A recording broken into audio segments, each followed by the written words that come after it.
இந்த நேரத்திலே செம்பாதம் சேவிக்க இவ்வேளை சுத்தரே அடிபணிந்தோ.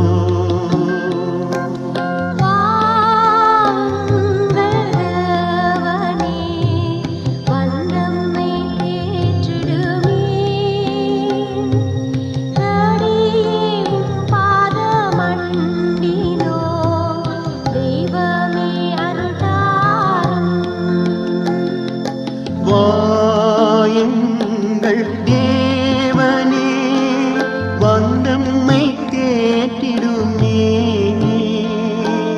தேடியே பாதம் கண்டினோ தெய்வமே அருள் தாரும். கர்த்தருக்குள் அன்பானவர்களே, அனுதினமும் கிறிஸ்துவுடன் தியான வேளைக்கு உங்களை அன்புடன் அழைக்கிறோம். இன்றைய தியானத்திற்கான வேத வாசிப்பு ஏசாயா 46 அதிகாரம் வசனங்கள் 1 முதல் 13 வரை.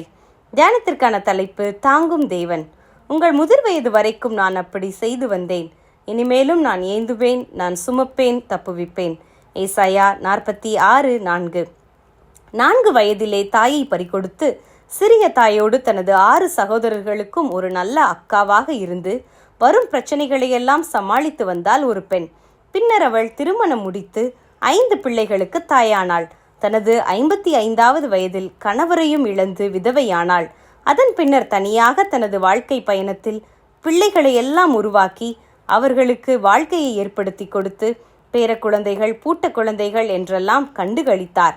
பின்னர் வயது சென்று சரீரத்தின் பலன் குன்றிப்போய் தனது 96வது பிறந்த நாளை படுக்கையில் இருந்த வண்ணம் நினைவு கூறும்போது அவர்கள் தனது வாயினால் அறிக்கையிட்ட சாட்சி என்னவெனில், இவ்வளவு காலங்களையும் நான் எப்படி கடந்து வந்தேன் என்று நினைத்து பார்க்கும்போது எனக்கே அது அதிசயமாயிருக்கிறது.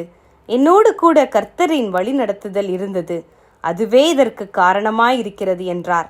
இத்தாயாருடைய பிறந்த நாளுக்கு மேற்குறிப்பிட்ட வசனத்தையே ஒரு சகோதரி வாழ்த்தாக சொல்லி அனுப்பியிருந்தார்கள். இங்கே இஸ்ரவேல் சந்ததியாரை பார்த்து கர்த்தர் சொல்லுகிறார், தாயின் வயிற்றில் தோன்றினது முதல் உங்களை ஏந்தி தாயின் வயிற்றில் உற்பத்தியானது முதல் உங்களை தாங்கினேன். உங்கள் முதிர் வயது வரைக்கும் நான் அப்படி செய்து வந்தேன், இனிமேலும் அப்படி செய்வேன். தாங்குவேன், சுமப்பேன், தப்புவிப்பேன்.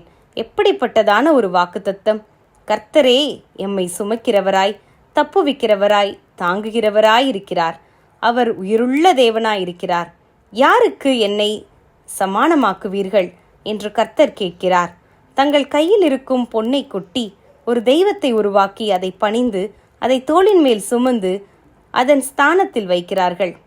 அது பேசாமல் அவ்விடத்திலேயே நிற்கும், அசையாது. யாராவது கூப்பிட்டால் மறு உத்தரவு கொடுக்காது, அவர்கள் இக்கட்டை நீக்காது, ரட்சிக்கவும் மாட்டாது. அவர்களை அது சுமக்காது, அவர்கள்தான் அதை சுமந்து செல்ல வேண்டும். நாம் எப்படிப்பட்ட ஒரு தெய்வத்தை ஆராதனை செய்கிறோம்? நம்மை சுமப்பவரையா அல்லது நாம் சுமப்பதையா? நம் தேவன் மரணத்தை வென்று உயிரோடு எழும்பியவர். இன்றும் நமக்காக அனைத்தையும் செய்ய வல்லமையுள்ளவர். மரித்தேன், ஆனாலும் இதோ சதா காலங்களிலும் உயிரோடு இருக்கிறேன். வெளிப்படுத்தல் 1:18. ஜெபம் செய்வோமா? இந்த நாள் வரை எங்களை சுமந்து வருபவரே, நாங்கள் தோன்றும் முன்னே எங்களுக்கு பேரிட்டு எங்களை தாங்கி ஏந்தி தப்புவித்து வருகிறீர். உமக்கே எல்லா துதியையும் ஏறெடுக்கிறோம். ஆமேன்.